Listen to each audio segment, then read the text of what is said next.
아침에 익산으로 왔다가 새만금을 들렀다가 이 자리에 왔습니다.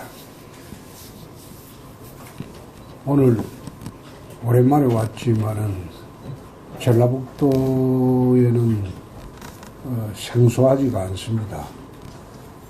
제가 방위소속 본부 근무를 81년도 전북 부안에서 했습니다. 부안 3대대에서 방위소속 근무를 1년 6개월간 했습니다. 그래서 전북 도민이었던 시절이 있었다. 그리고 제 처가가 전라북도 부안입니다. 부안 줄포입니다. 그래서 새만금은 저희 처가 동네를 출발해서 막은 엄청난 제방공사였기 때문에 제가 특별히 관심을 갖고 특히 새만금 지역을 방문한 것은 새만금 지역이 전라북도의 희망이고 또 대한민국의 희망의 땅이 될 수 있다고 보기 때문에 오늘 새만금 지역을 방문을 했습니다.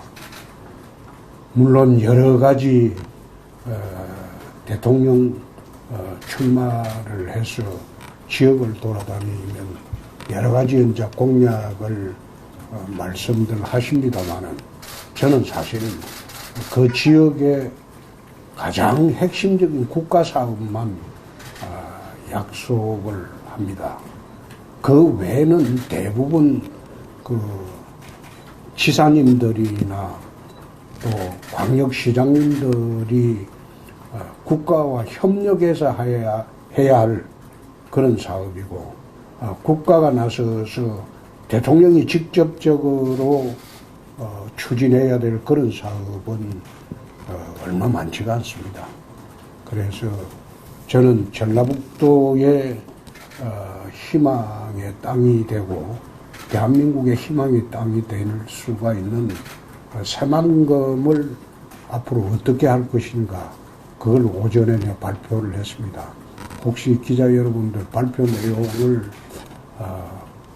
보신 분도 있고 안 보신 분도 있는데 다시 한번 이야기할까요? 다시 한번 이야기해 볼까요?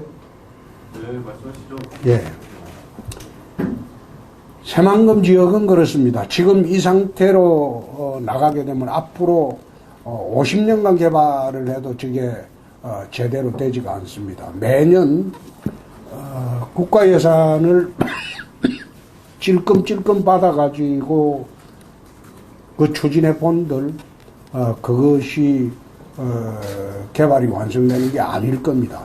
이미 물막이 공사가 끝나고 새만금 이야기가 나온 지가 지금 30년이 아마 넘었을 겁니다.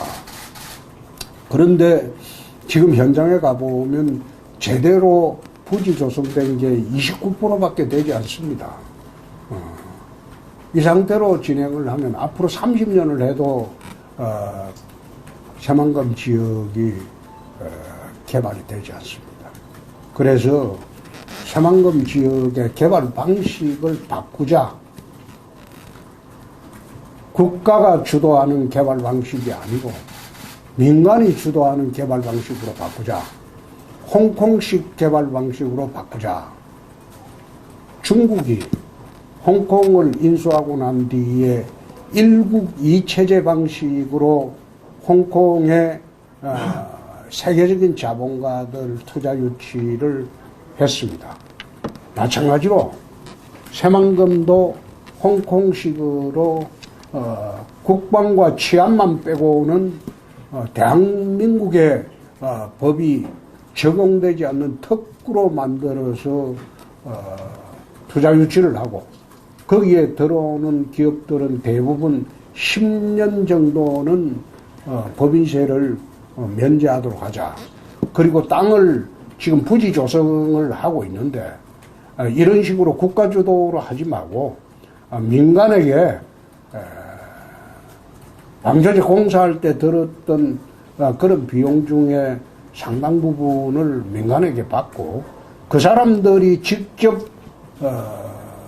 부지 조성을 하게 해서 그 민간에게 소유권을 넘겨주고 그리고 그걸 환매 조건부로 넘기는 겁니다. 그 민간이 다른데 이제 그 부지를 받아가지고 자기가 매립공사하고 다 했다고 하더라도 이걸 딴 데 팔 수가 없고 환매 조건부로 그건 반드시 또 국가에 대파는 그런 형식으로 해서 토지 투기를 막는 겁니다. 환매 조건부로 해서 거기에 자기가 부지를 만들어서 거기에 공장이나 회사를 설립을 하고 그리고 난 뒤에 경영을 할 수 있도록 그렇게 해서 개발 방식을 우선 바꾸자. 그리고 두 번째 거기에 의료와 교육과 그리고 문화시설을 수도권 수준으로 만들자. 우리가 아프면 거의 서울의 병원으로 다 올라갑니다. SRT나 KTX 타고. 그래서 그런 경우도 새만금에는 하지 말고 신도시를 만들자. 70만 명 규모의 신도시를 만들자. 전라북도의 핵심 도시로 키우자. 그리고 지역대학과 연계해서 산업 인력들은 지역대학에서 공급하도록 하자. 그렇게 되면 지방대학과 지역대학과 산학협동체제를 구축을 하게 되면 전라북도에서 있는 대학생들은 서울로 가지 않아도 일자리가 풍부해지도록 그런 식으로 만들자. 거기다가 교육제도도 거기는 특별히 적용하도록 하자. 한국의 법이 적용 안 되는 교육 방식으로 교육제도도 거기서는만은 특별한 방식으로 하자. 그리고 거기에 전력 공급은 지금 태양광 그 사업은 상당히 그 위험한 사업입니다. 왜 위험한가 하면 태양광 패널이 그게 공해로서는 최악의 공해 물질입니다. 나중에 20년이 지나면 그 패널을 폐기를 해야 되는데 중국 같은 곳에서도 지금 태양광이 우리나라보다 먼저 발전이 됐고 중국의 태양광 패널들을 대부분 우리나라에서 수입을 해요. 발전 효율도 떨어집니다. 그런데 떨어지는데 그것을 20년 후에 태양광 패널을 폐기물 처리할 곳이 없어요.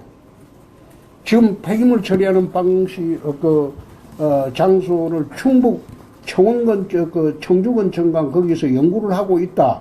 이런 보고를 아까 들었는데, 그게 참 답답한 게,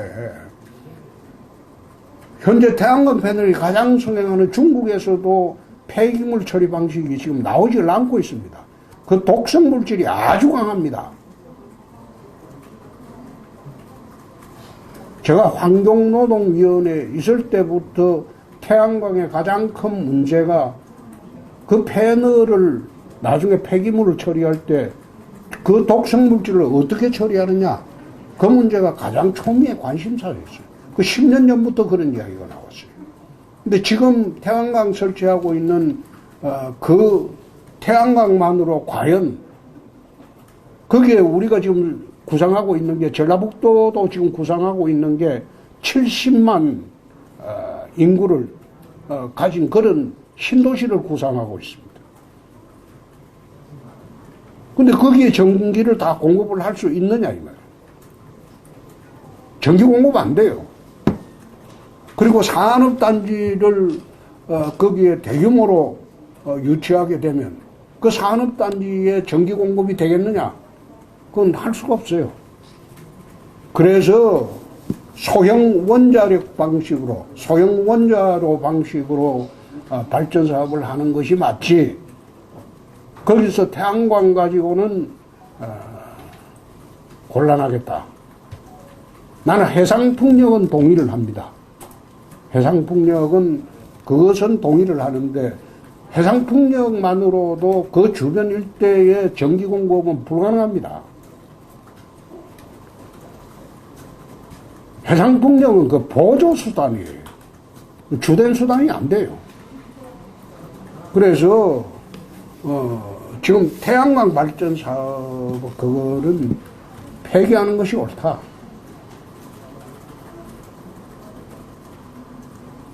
그리고 인프라 구축은 정부에서 담당을 하고 그 외에 모든 것은 민간 개발 방식으로 전환을 해가지고 홍콩식으로 특구를 만들어서 중국 정부가 아까 홍콩을 인수하고 난 뒤에 중국 법이 적용 안 되는 그런 홍콩식으로 발전을 시켰거든요. 그 세계 자본을 홍콩에 유치 다 했죠. 홍콩을 환수받고 난 뒤에 그런 식으로 새만금을 개발해서 전라북도의 핵심 도시로 만드는 것이, 그리고 대한민국의 가장 어떤가는 그런 핵심 계획도시로 만드는 것이 나는 맞다는 생각입니다. 그래서 과거 이제 지금 창원 같은 경우에 처음에 거기에 북면 어창군이었는데 경남에 거기에 계획도시를 만들었어요. 계획도시를 만들어가지고 지금 창원을 가보면 도시가 아주 정비가 잘 되어 있습니다. 처음 창원에 계획도시를 만들기 시작할 때 창원도청, 경남도청이 거기 들어가고 그 6만 밖에 안 되는 조그마한 어창군이었어요. 근데 지금은 100만 도시가 됐습니다. 그래서 자질구레하고 좀 소소한 그런 약속보다도 국가 전체를 봐서는 새만금은 대한민국에서 마지막 남은 대규모 산업단지가 될 수 있다. 앞으로 4차 산업의 전진기지로 새만금을 우리가 활용을 할 수 있다. 그래서 오늘은 새만금 문제에 대해서만 집중적으로 이야기하고 나머지는 기자 여러분들이 새만금뿐만 아니라 여러분들이 궁금해하시는 어떤 질문이라도 받겠습니다. 말씀하시죠. 네. CBS 김영환 기자인데요.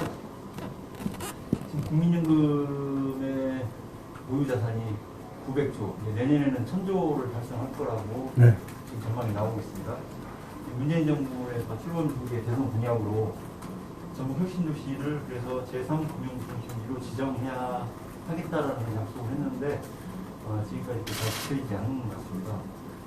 우리 야권에서 바라봤을 때 전국 혁신도시의 제3금융중심지에서 어떻게 생각을 하시는지 그 부분에 대한 답을 좀 주시겠습니다. 그 부분은 제가 공부가 덜 됐습니다.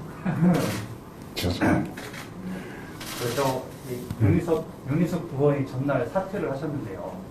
일부에서는 결단이라고 하고 일부에서는 쇼라고 합니다. 이쪽 농민단체 얘기를 좀 들어보니까요. 그 아버지가 산 땅 3,000평, 3,300평은 사실 연간 소득이 한 800만 원 정도밖에 안 나온다고 그러거든요.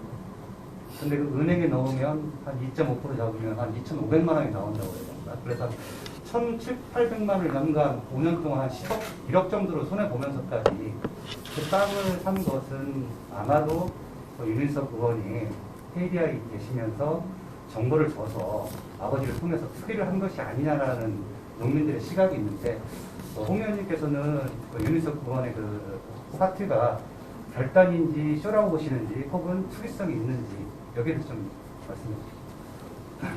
어제부터 내가 거기에 대해서는 일체 말을 하고 있지 않습니다. 오늘은 좀 해주시죠. 그건 특수본에 넘어갔으니까 아마 수사를 통해서 실체가 밝혀질 것으로 나는 봅니다.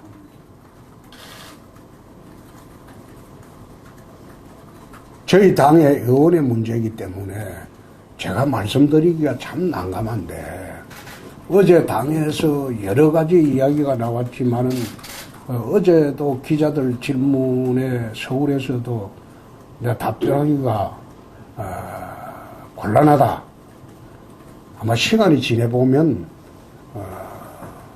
특수본에서 이제 수사를 할 거 아닙니까? 그 자금 출적도 하겠죠. 그 땅을 누구 돈으로 샀는지, 그리고 어떤 경위로 사게 됐는지, 이제 그 사건이 특수본으로 넘어갔으니까,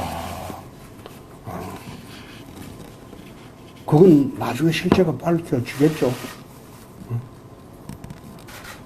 연자제 묻는 이야기도 나온 것 같은데, 예? 이준석 의원이 거기에 대해서 누가요? 이준석 대표요. 그거는 좀 심했던 것 같아. 연자제 적용이면 윤석열 후보는 사퇴해야 되는 거 아닙니까? 똑같은 논리 아닙니까? 그건 연자제로 들고 나올 것은 아니다. 그러면 윤석열 후보는 장모가 그 사기로 구속이 됐는데 그것도 연자제로 적용합니까? 그 연자제 이야기는 아니겠죠. 본인이 관련됐는지 여부만 특수본에서 따져보면 되겠죠. 방금 말씀하신 거는 나가면서 다시 한번 물어주시면 그거 내가 답변을 드리겠습니다. 국민의힘 대선 후보님들께서 전북에 별로 관심 없는 것처럼 저희가 좀 느껴지고 보여지거든요. 근데 오늘 홍의원님께서는 오셨잖아요.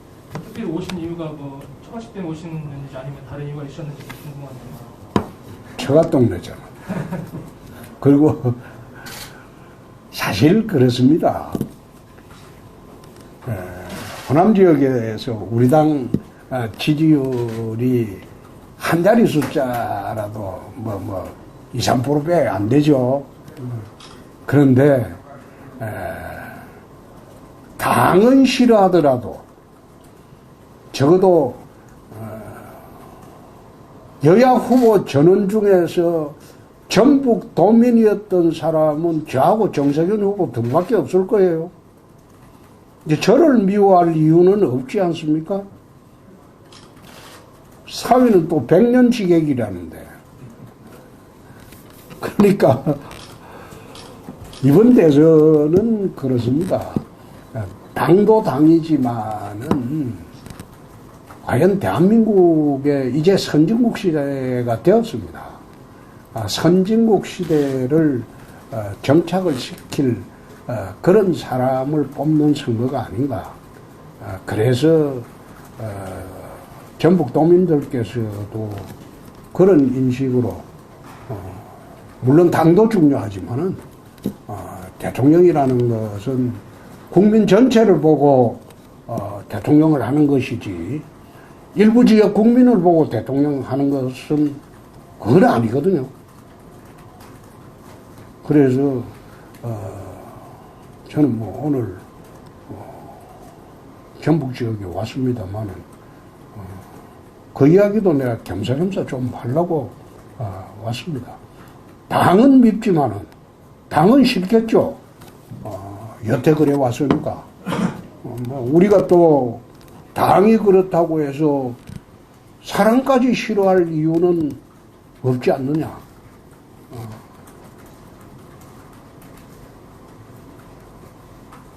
그 말씀 드리러 왔습니다. 의원님, 새만금 질문 하나 더 드릴게요. 지난번 대선 과정에서 새만금에 인구 200만 도시 만들겠다고 말씀하셨었는데 네. 오늘 70만으로 줄은 이유가 따로 있을까요? 사실 지난 대선 때는 우리가 탄핵되고 난 뒤에 경황이 없었죠. 당에서 어떻게 그 지원해 주지도 않고 아무 자료도 없었고 그랬는데 이번에 이제 전북도에서 나오는 자료하고 새만금청에서 나오는 자료를 전부 훑어보니까 70만 6천 명을 목표로 한다고 이 사람들이 이제 그래 설정을 해놨어요. 그래서 대강 내가 물어봤어요. 이게 어떤 근거로 그렇게 하냐. 이게 전북 도민들만 모아가지고 70만 6천 명이 될 수는 없겠죠. 이거는 홍콩식 개발을 해서 새로운 교육 특구, 의료 특구, 모든 그런 한국법이 적용에 예외가 되는 그런 도시를 만들게 되면 외지에서 많이 넘어오겠죠. 그래서 자기들은 한 70만 정도로, 70만 6천 정도로 본다고 해서 그렇게 내 수정을 한 겁니다. 네. 지난번에는 이 공약을 해도 관심도 없었잖아요. 왜 그런가 하면 도저히 우리가 될 것 같지 않았으니까. 저도 뭐 되려고 나간 게 아니었으니까. 당이라도 한번 살려보자는 그런 생각으로 나갔으니까. 근데 이번에는 잘하면 될 것 같다는 생각이 드니까 여러분들도 좀 관심을 갖고 이 부분은 좀 토론을 해 주시고 의견이 있으면 저희들한테 넘겨주시면 참 고맙겠습니다. 예. 방금 말씀하시길 잘하면 이번에는 될 수 있다고 말씀하셨는데 그 근거가 무엇인가 좀 밝혀 주시죠. 예? 근거가 무엇인가 잘하면 이번에는 이려. 근거 뭐? 이번엔 이길 거라는 근거로. 정권 교체 열망이 지금 정권 교체하지 말자 열망보다 훨씬 큽니다. 국민적 요구가 큽니다. 지난 탄핵 때는 우리 당 지지율 4%밖에 안 됐어요. 지지율 4% 가지고 홍준표가 원맨쇼를 해서 24%를 만든 겁니다. 그때 당도 포기를 했어요. 당도 선거운동 하지 않았습니다. 그러나 지금은 다르죠. 당이 온전해요. 그리고 우리가 이제 복원이 됐어요. 그리고 전국적으로 정권 교체 열망이 각종 지표상으로 훨씬 강합니다. 그렇기 때문에 이번에는 우리가 이길 수 있다. 그런 생각이죠. 또 뉴스원의 김동규 기자인데요. 응? 뉴스원의 김동규 기자입니다. 예. 최근에 이제 대표님 지지율이 굉장히 상승하고 계시는데요. 예. 굉장히 긍정적이고요. 그 윤석열 전 총장이 과연 국민의힘 정선에서 끝까지 완주할 수 있을지에 대해서 질문과 그러면 대표님과 누가 최종 정선에서 누가 결선을 겨룰 것인지 거기서 어떻게 전망하시는지.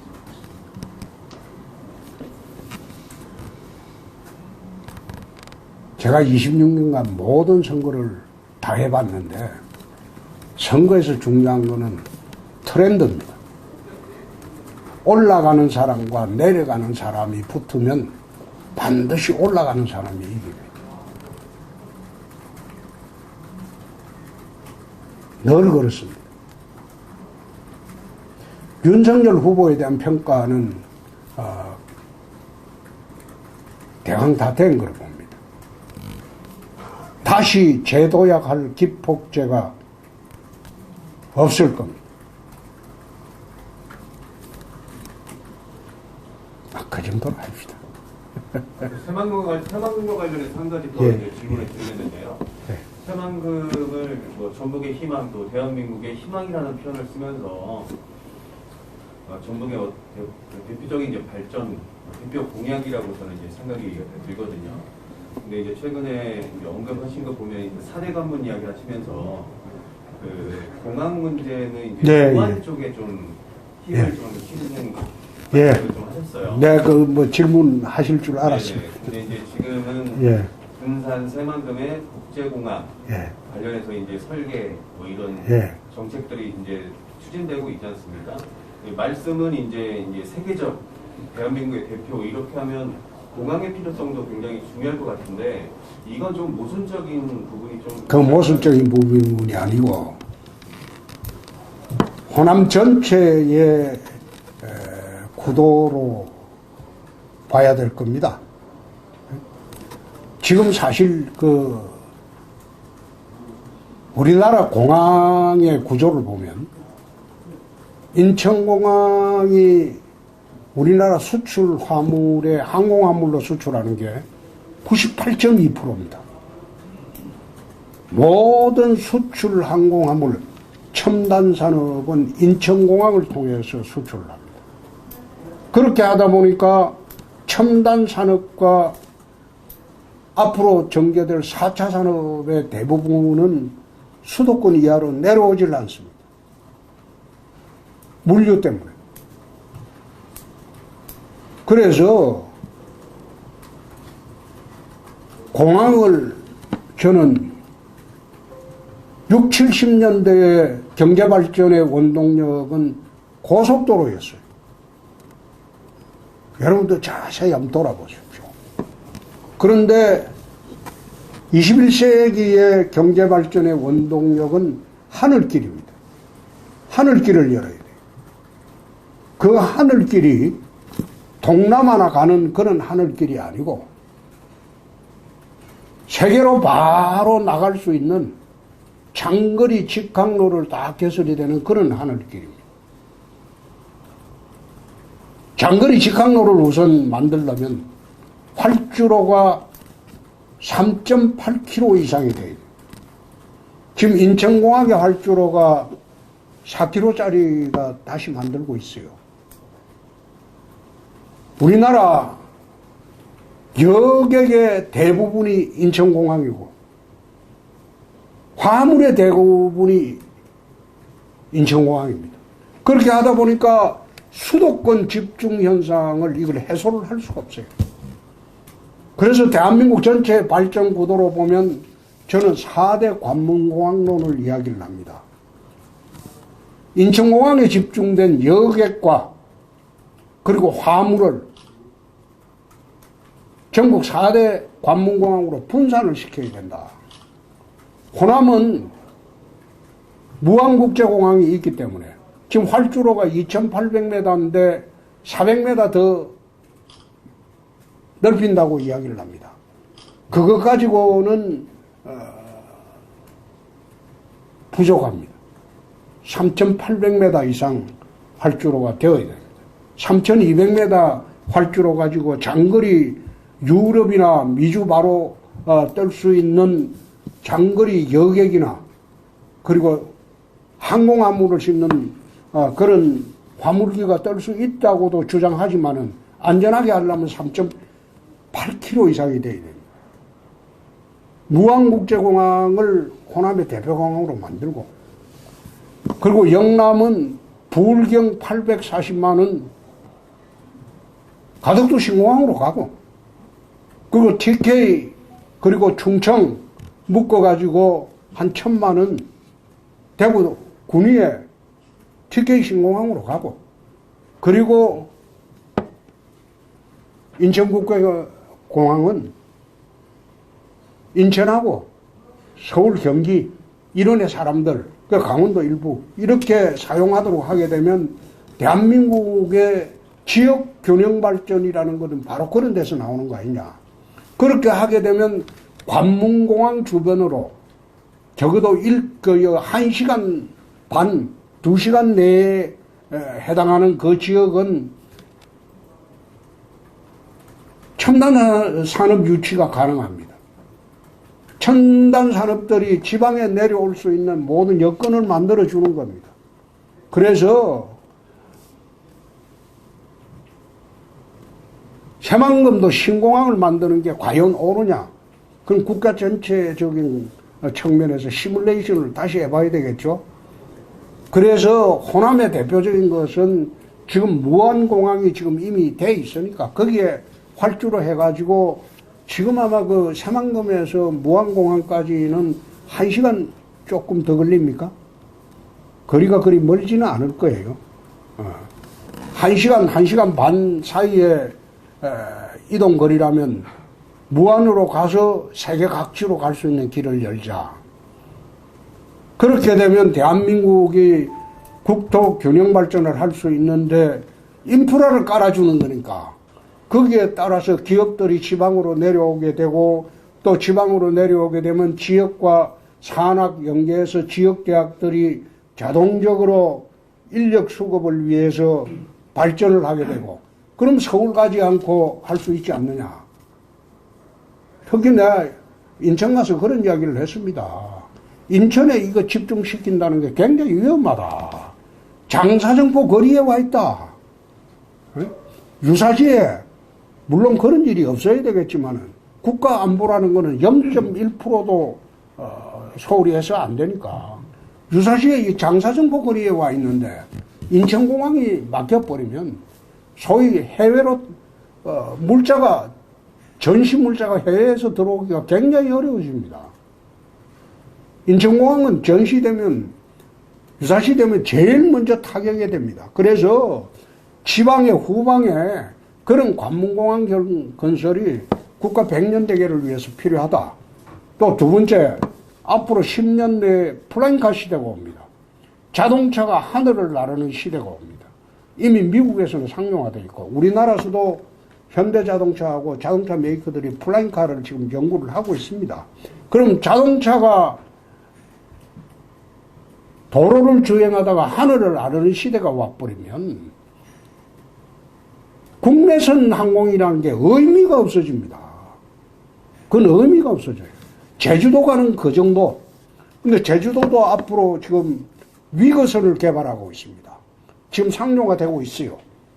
이거는 무리로 나는 배입니다. 위거선이라는 게. 그럼 이게 상용화되면 제주도도 그 항공기로 가지고 갈 필요가 없는 시대가 바로 옵니다. 우리가 스마트폰 생기고 난 뒤에 대한민국 국민들의 생활 패턴의 변화하고 또 세계 국민들의 세계인들의 생활 패턴이 얼마나 달라졌습니까? 마찬가지로 곧 플라잉카 시대가 와버리면 국내선 공항은 의미가 없어져요. 그 공항이 있을 필요가 없는 겁니다. 그래서 그런 시대에 대비해서 나라 전체를 앞으로 10년, 20년, 50년, 100년을 두고 설계를 할 때는 과연 공항을 전국 각지에 미국처럼 큰 나라에서는 가보면 조그마한 소도시도 공항이 있어요. 그건 경비행기가 상용화되어 있습니다. 경비행기가 미국 같은 경우에 세스나 같은 경우에는 그건 30만 달러도 안 해요.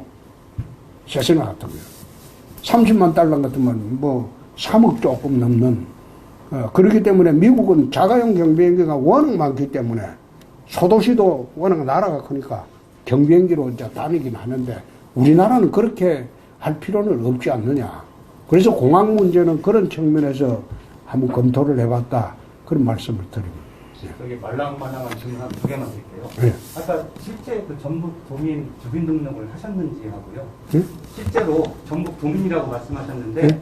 주민등록을 여기다 두신 적이 있는지 하고요. 두 번째는 왜 전지현을 좋아하는 연예인을 뽑았는지.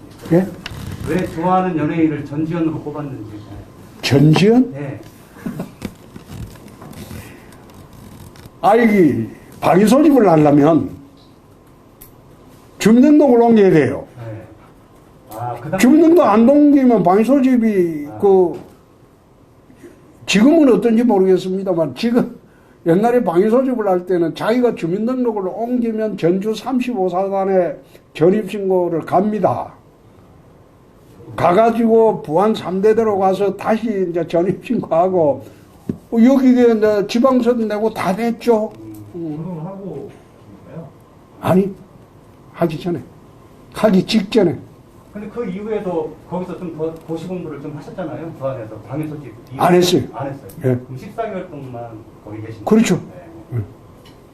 그 직후에 결혼했어요. 그 다음에 사업